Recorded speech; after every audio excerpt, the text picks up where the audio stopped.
집 팔고 남은 돈 어디에 숨기셨어요, 할머니? 죽기 전에 말해야 편하게 가지 않겠어요? 그 여자는 차갑게 쏘아붙였습니다. 앙상한 노인의 어깨를 거칠게 흔들면서 말이죠. 그 돈 어차피 할머니가 다 쓰지도 못할 거잖아요. 안 그래요? 그냥 놔주면 내가 할머니 제사라도 잘 지내줄 텐데. 제 아들은 그녀를 세상에서 가장 고결하고 천사 같은 여자라고 했습니다. 제 목숨보다 소중하다며 제게 데려온 아가씨였죠. 하지만 지금 제 눈앞에 서 있는 건 누구입니까? 불과 일주일 전이었습니다. 제가 일하는 요양원의 차가운 공기가 감도는 어두운 방 안이었죠. 그곳에서 침에 걸린 노인의 어깨를 부서질 듯 흔들던 여자. 악마처럼 귓가에 대고 돈을 내놓으라고 속삭이던 바로 그 여자였습니다. 그 순간 제가 느꼈던 충격과 공포, 온몸의 피가 거꾸로 솟구쳐 머리끝까지 뜨거워지는 기분이었습니다. 이건 단순히 사기꾼을 만난 수준이 아니었습니다. 제 아들의 영혼을 좀먹으려는 존재였습니다. 우리 집안이 30년 넘게 일궈온 모든 것을 산산조각 내려는 악마였습니다. 그런 악마를 제 아들이 손수 집안으로 모셔온 꼴이었으니까요. 모든 비극의 시작은 2달 전으로 거슬러 올라갑니다. 비가 부슬부슬 내리던 어느 늦은 밤이었죠. 제가 일하는 요양원에서 예상치 못한 야근을 하게 된 날이었습니다. 밤 10시쯤이었을까요? 3층 복도를 지나가다가 김할머니 방 문틈을 보게 됐습니다. 가느다란 불빛이 새어나오고 있더군요. 이상했습니다. 면회 시간은 진작에 끝났거든요. 간호사들도 교대 준비와 점검으로 눈코 뜰 새 없이 바쁜 시간이었습니다. 누가 있을까 싶어 살짝 문을 열어봤습니다. 그런데 그 안에는 손녀뻘 되어 보이는 젊은 아가씨가 앉아 있었습니다. 그녀는 할머니를 취조하듯 무섭게 몰아세우고 있었습니다. 저는 숨을 죽였습니다. 문틈 사이에 눈을 고정하고 상황을 지켜봤죠. 그 아가씨는 할머니의 마른 팔을 꽉 움켜쥐고 있었습니다. 손톱이 하얗게 될 정도였죠. 그녀는 어디 숨겨뒀냐고 제발 말씀 좀 하시라고 으르렁거렸습니다. 할머니는 사시나무 떨듯 몸을 떨고 계셨습니다. 모르겠다고, 제발 기억이 안 난다고 울먹이며 애원하셨죠.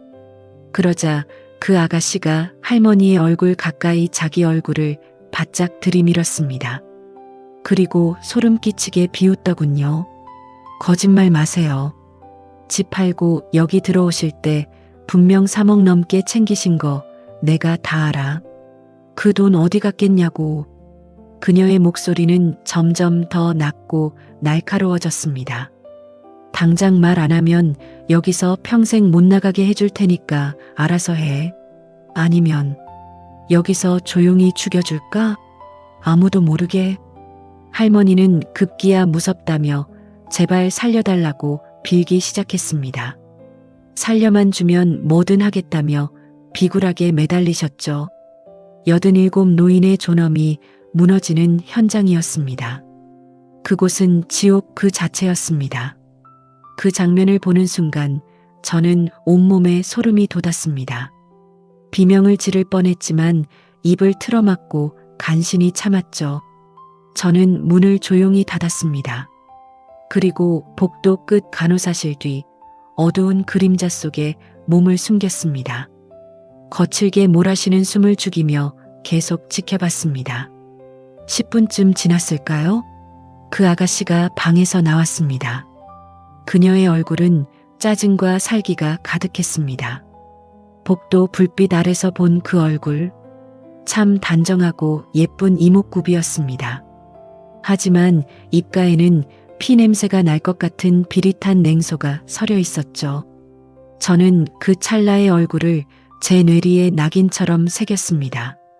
왼쪽 귀 뒤에 있던 작은 점 하나, 유난히 빠르고 신경질적인 걸음걸이, 그리고 엘리베이터를 기다리는 동안 엄지손톱을 피가 날 때까지 물어뜯던 습관. 그 기괴하고 초조한 모습까지 전부 기억했습니다.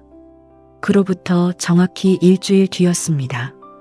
37이 되도록 장가갈 생각도 없던 제 금쪽 같은 아들 준혁이한테서 전화가 왔습니다. 목소리에 흥분이 섞여 있더군요. 엄마, 드디어 제가 결혼하고 싶은 사람을 만났어요.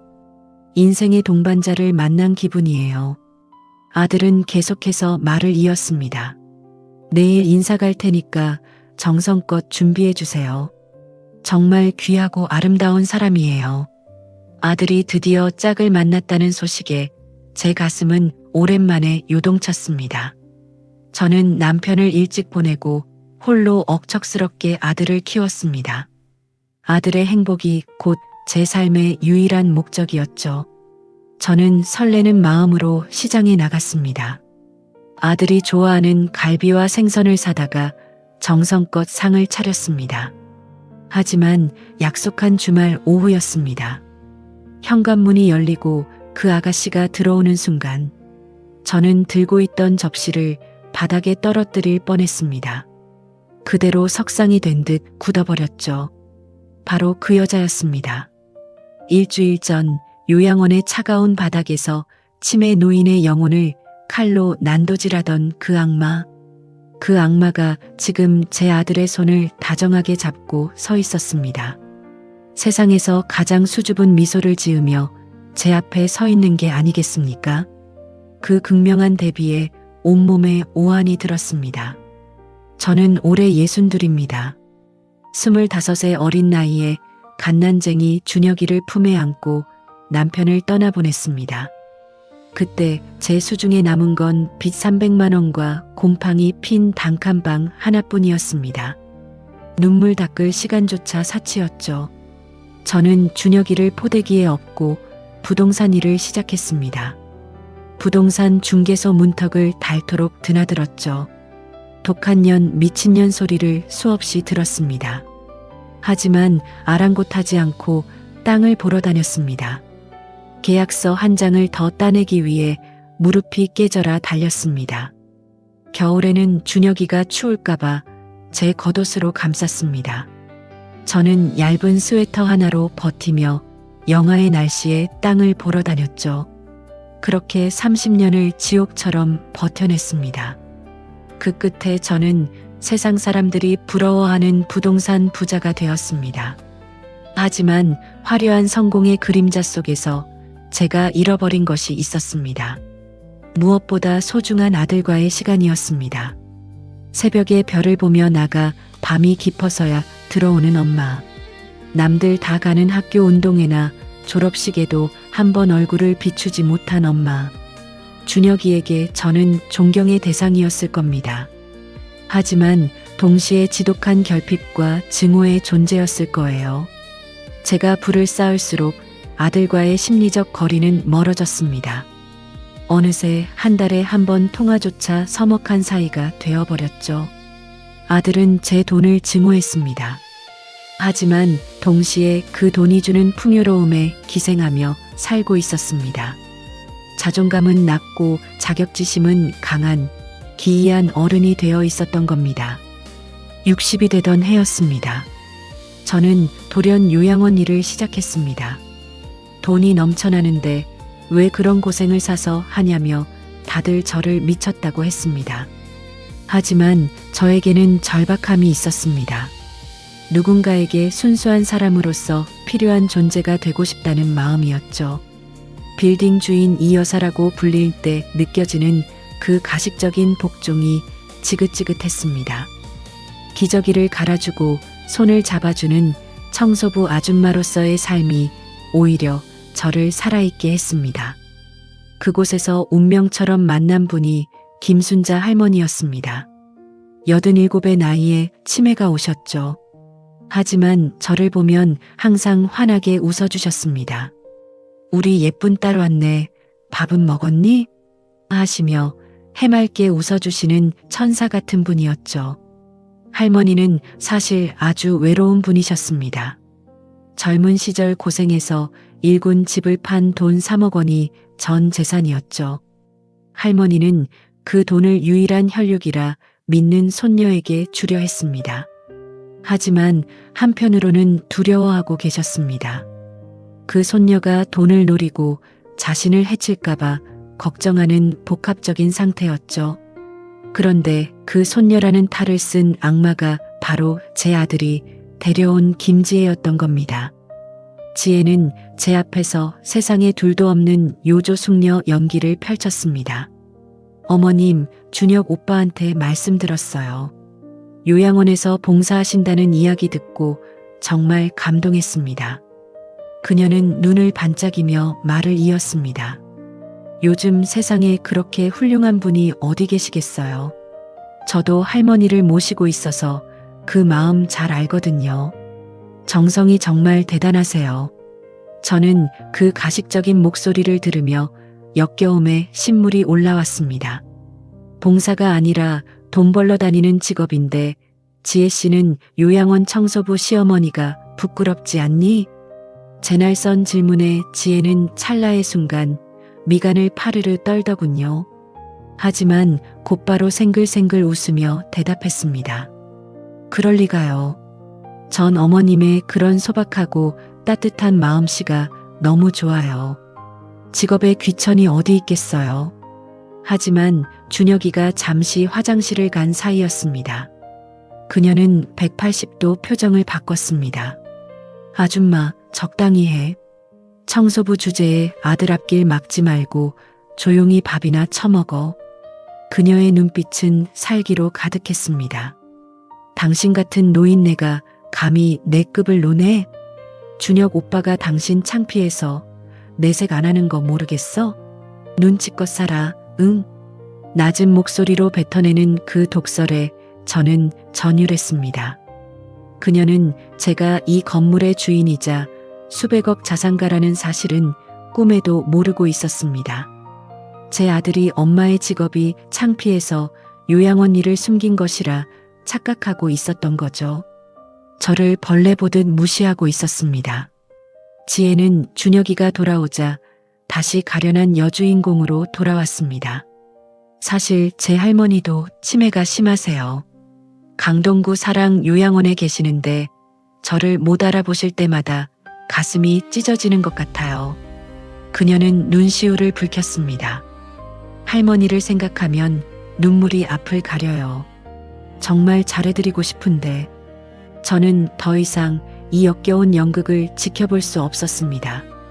그 할머니 성함이 김순자 씨 아니니? 며칠 전 밤에 할머니 방에서 돈 어디 숨겼냐고 악을 쓰며 소리 지르던 사람 지혜 씨 맞잖아. 저는 그녀를 똑바로 응시했습니다. 내가 다 봤는데 어디서 거짓말이니? 제 폭로의 식탁은 일순간 얼음장처럼 차가워졌습니다. 지혜의 눈동자가 격하게 흔들렸죠. 하지만 그녀는 보통 내기가 아니었습니다. 곧바로 눈물을 뚝뚝 흘리더군요. 그리고 준혁이의 팔을 잡고 매달렸습니다. 오빠, 어머님이 갑자기 왜 저러셔? 내가 언제 그랬다고. 나 너무 무섭고 당황스러워. 그녀는 흐느끼며 말을 이어갔습니다. 혹시 어머님 요양원에서 너무 고된 일을 하셔서 정신이 좀 이상해지신 거 아니야? 헛것을 보신 것 같아. 오빠 어떡해. 준혁이는 눈이 뒤집혀 저를 노려봤습니다. 엄마, 진짜 실망이에요. 지혜가 고아로 자라서 얼마나 할머니를 극진히 모시는지 제가 다 봤어요. 아들은 소리를 질렀습니다. 엄마가 요양원에서 이상한 사람들만 상대하다 보니 드디어 미쳐버린 거예요? 어떻게 아들이 사랑하는 여자친구를 이렇게 천박하게 모함할 수가 있어요? 아들의 말은 계속되었습니다. 돈 좀 벌었다고 유세 부리더니 이제는 정신까지 놓은 거예요? 당장 지혜한테 사과하세요. 아들의 입에서 나온 그 비수 같은 말에 제 심장은 갈갈이 찢어지는 듯 했습니다. 그래, 내가 미친 건지 저 여자가 악마인 건지 어디 끝까지 가보자. 내 아들의 눈을 가린 저 껍데기를 내가 직접 벗겨주마. 저는 그렇게 결심했습니다. 그날 이후였습니다. 저는 제 모든 인맥과 자금을 총동원해 김지혜의 뒤를 캐기 시작했습니다. 제가 30년간 쌓아온 인맥은 단순한 친목이 아니었습니다. 강남 바닥에 모든 정보를 쥐고 있는 정보원들이 움직이기 시작했죠. 제가 고용한 사설 탐정은 일주일 만에 충격적인 보고서를 가져왔습니다. 김지혜는 김순자 할머니의 친손녀가 아니었습니다. 할머니의 진짜 친손녀가 사고로 죽은 걸 알고 그 집안 사정을 잘 알던 지혜가 신분증을 도용해 손녀 행세를 해오고 있었던 겁니다. 할머니는 치매 때문에 그저 얼굴이 닮은 그녀를 손녀라 믿고 있었던 거고요. 뿐만 아니라 그녀는 이미 3번의 결혼 사기 전과가 있었습니다. 이전 피해자 중 한 명은 전 재산을 날리고 스스로 목숨을 끊었다는 사실까지 알아냈습니다. 그런 줄도 모르고 준혁이는 지혜의 가스라이팅에 완전히 넘어가 있었습니다. 아들은 저를 밀어냈습니다. 엄마랑 더 이상 말 안 섞을래요. 저 지혜랑 결혼할 거고 엄마가 반대한다면 천륜을 끊어서라도 강행하겠습니다. 아들의 선언은 단호했습니다. 2년 끊고 살 준비하세요. 그리고 지혜가 임신했어요. 엄마 손주를 가졌고요. 이제 어쩔 거예요? 이래도 반대할 거예요? 임신이라는 말에 저는 눈앞이 캄캄해졌습니다. 만약 사실이라면 이건 정말 돌이킬 수 없는 늪이 될 테니까요. 하지만 저는 직감했습니다. 이 또한 그녀의 치밀한 각본 중 하나일 거라는 사실을요. 저는 지혜를 따로 불러냈습니다. 제가 소유한 강남의 한 일식집 비밀룸이었습니다. 내가 준혁이 아기를 가졌다고? 거짓말이면 지금이라도 멈춰라. 저는 서류를 내밀었습니다. 내가 김순자 할머니 금고에서 내가 작성하게 한 재산 포기 각서와 가짜 입양 서류까지 다 찾아냈다. 제 말에 지혜는 가소롭다는 듯 비웃었습니다. 그리고 잔에 든 차를 제 얼굴에 그대로 끼얹었습니다. 늙은 여우 같은 게 이제야 좀 본색을 드러내네. 그래, 각서 따위 법원에 가면 내가 할머니한테 강요받아 썼다고 눈물 몇 방울 흘리면 그만이야. 그녀는 소름 끼치게 웃으며 덧붙였습니다. 그리고 나 임신 맞아. 이 아이가 세상에 나오는 순간 당신 그 빌딩들 다 내 자식 거 되는 거 알지? 억울하면 지금 당장 혀 깨물고 죽든가. 아니면 그 빌딩 하나라도 내 명의로 넘기고 조용히 꺼져. 그녀의 뻔뻔함은 상상을 초월했습니다. 하지만 저는 굴하지 않았습니다. 차분히 얼굴을 닦으며 말했죠. 그래, 그럼 상견례 때 내 부모님도 모셔와라. 양부모라고 했지? 그분들도 꼭 뵙고 싶구나.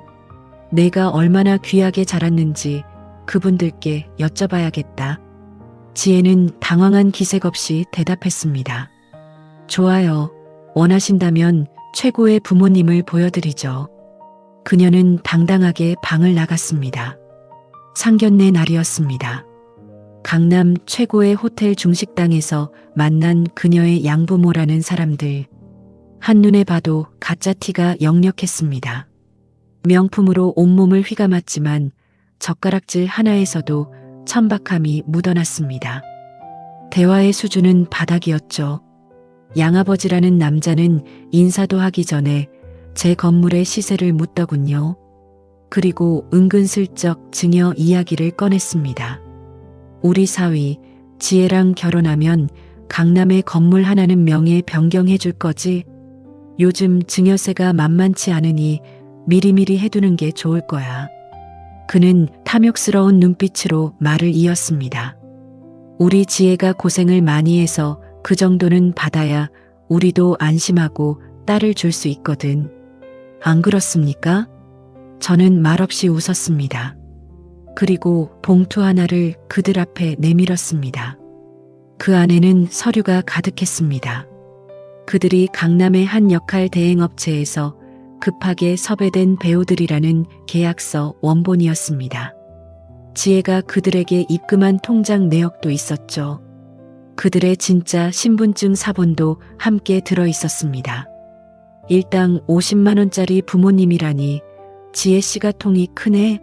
아니지, 곧 우리 준혁이한테서 뜯어낼 수백억에 비하면 푼돈인가? 저는 배우들을 바라보며 말했습니다. 배우분들 연기하시느라 고생 많으셨는데 이만 퇴장하시죠. 배우들은 당황해 황급히 자리를 떴습니다. 준혁이는 넋이 나간 표정으로 지혜를 쳐다봤죠. 하지만 지혜는 이 상황에서도 아들에게 매달렸습니다. 그리고 울부짖더군요. 오빠, 이거 다 어머님이 조작하신 거야. 우리 부모님을 엄마가 돈으로 매수해서 쫓아낸 거라고. 그녀의 발악은 계속되었습니다. 나랑 우리 아기 안 믿어? 엄마가 오빠 재산 안 뺏기려고 나를 마녀로 만드는 거야. 제발 정신 좀 차려. 준혁이는 혼란에 빠져 부들부들 떨었습니다. 엄마, 진짜예요? 정말 이렇게까지 하시는 거예요? 아들은 저를 원망했습니다. 그 지독한 가스라이팅에 아들은 이미 판단력을 상실한 상태였습니다. 마지막 결전의 장소는 산부인과였습니다. 저는 준혁이에게 단호하게 말했습니다. 이 검사 결과가 사실이면 나는 내가 하라는 대로 다 하마. 빌딩 10개 다 내 명의로 넘겨주고 나는 조용히 시골로 내려가마. 저는 아들의 눈을 똑바로 보며 덧붙였습니다. 하지만 거짓이라면 이 여자는 내가 직접 감옥에 보낸다. 내 평생을 걸고 말이다. 지혜는 병원 문턱을 넘지 않으려 발악했습니다. 산모 스트레스 받아서 유산되면 어쩔 거냐. 이런 모욕적인 검사는 안 받겠다. 온갖 비명을 질렀습니다. 하지만 저는 미리 매수한 경호원들을 시켰습니다. 그녀를 검사실로 밀어넣었죠. 초음파 검사가 진행되었습니다. 그 무거운 정적 속에서 의사가 입을 열었습니다. 준혁 씨 유감스럽지만 지혜 씨는 임신이 아닙니다. 자궁이 아주 깨끗하네요. 지혜는 그럴 리 없다. 검사 기계가 고장난 거다라며 소리를 질렀습니다. 하지만 의사는 차분하게 말을 이었습니다. 뿐만 아니라 지혜 씨는 과거 반복된 불법 시술로 인해 자궁 내벽이 심하게 손상된 상태입니다. 현재는 자연 임신이 절대 불가능한 상태예요. 이전에 유산했다는 말도 다 거짓일 가능성이 높네요. 그 한마디에 모든 연극이 끝났습니다. 지혜는 갑자기 미친 여자처럼 머리를 풀어 헤쳤습니다. 그리고 의사에게 덤벼들었습니다. 이 늙은 여편네가 얼마 줬어? 너도 한 패지. 내가 임신했다면 임신인 거야. 감히 내가 뭔데 내 인생을 망쳐. 준혁이는 그제야 지혜의 멱살을 잡았습니다. 그리고 바닥으로 거칠게 내동댕이 쳤습니다. 지혜는 바닥에 주저앉아 실성한 듯 차갑게 웃으며 소리치더군요. 그래, 다 가짜야. 너 같은 멍청하고 돈 많은 재벌 아들 하나 낚아서 평생 떵떵거리고 살려고 했어. 그녀는 저를 노려보며 독설을 퍼부었습니다. 이 늙은 여우야. 돈 많으면 다야. 너도 남편 잡아먹고 피눈물로 번 돈이잖아. 그 돈 좀 나눠 쓰겠다는데. 그게 그렇게 아까워? 너도 똑같이 당해봐야 해. 저는 경찰을 불렀습니다. 지혜는 공문서 위조, 상습 사기, 그리고 협박 및 폭행 혐의로 그 현장에서 수갑이 채워졌습니다. 연행되는 순간까지도 그녀는 저와 아들을 향해 침을 뱉었습니다. 소름 끼치는 저주를 퍼부었죠. 아들은 그 자리에 주저앉아 대성통곡을 했습니다. 자신의 어리석음 때문에 엄마를 괴롭히고 집안을 망칠 뻔했다는 자괴감에 가슴을 쥐어뜯었습니다. 아들은 제 발치를 붙잡고 울부짖었습니다. 사건이 마무리된 후 김순자 할머니는 제가 마련한 최고급 요양시설로 옮겨지셨습니다. 제가 법적 보호자로서 할머니의 마지막 길을 지켜드리기로 했죠. 할머니의 2억 8천만 원은 할머니의 평소 유지에 따랐습니다. 사기 피해 노인들을 위한 법률 지원 기금으로 전액 기부되었습니다. 할머니는 이제 저를 보며 웃으십니다. 우리 딸 고생 많았어. 이제 편히 쉬어. 할머니는 제 거친 손을 어루만져 주십니다. 그 따뜻한 손길에 지난 몇 달의 고생이 다 씻겨 내려가는 듯 했습니다. 제 아들 준혁이는 그날 이후 모든 경제적 권리를 포기했습니다. 그리고 제가 소유한 빌딩의 관리실 말단 경비원부터 일을 시작했습니다. 엄마가 이 건물을 올리기 위해 얼마나 많은 멸시와 고통을 견뎠을지 저도 밑바닥부터 몸으로 배우겠습니다. 다시는 돈의 노예가 되지 않겠습니다. 아들은 눈물을 흘리며 제게 약속했습니다. 이제야 제 아들을 진정으로 되찾은 기분이었습니다. 수백억의 자산보다 자신의 잘못을 뉘우치고 땀 흘려 일하는 아들의 모습이 저에겐 훨씬 더 큰 재산이었습니다. 여러분, 악마는 멀리 있지 않습니다. 가장 달콤한 미소로 가장 약한 고리를 파고들어 우리의 삶을 송두리째 앗아가려 하죠. 하지만 진실과 정의 그리고 가족을 지키려는 어머니의 본능은 그 어떤 사악한 계획보다 강합니다. 가난은 죄가 아니지만 남의 것을 탐내기 위해 영혼을 파는 것은 용서받을 수 없는 죄입니다. 오늘도 저는 요양원으로 출근합니다. 화려한 외제차 대신 편한 운동화를 신습니다. 누군가의 눈물을 닦아주고 식사를 챙겨드리는 지금 저는 제 인생에서 가장 큰 진짜 부자가 된 기분입니다. 남을 돕는 일에서 느끼는 이 평온함이야말로 제가 평생 찾아 헤맸던 진정한 성공이 아닐까 싶네요. 오늘도 평안한 하루 되시길 바랍니다. 감사합니다.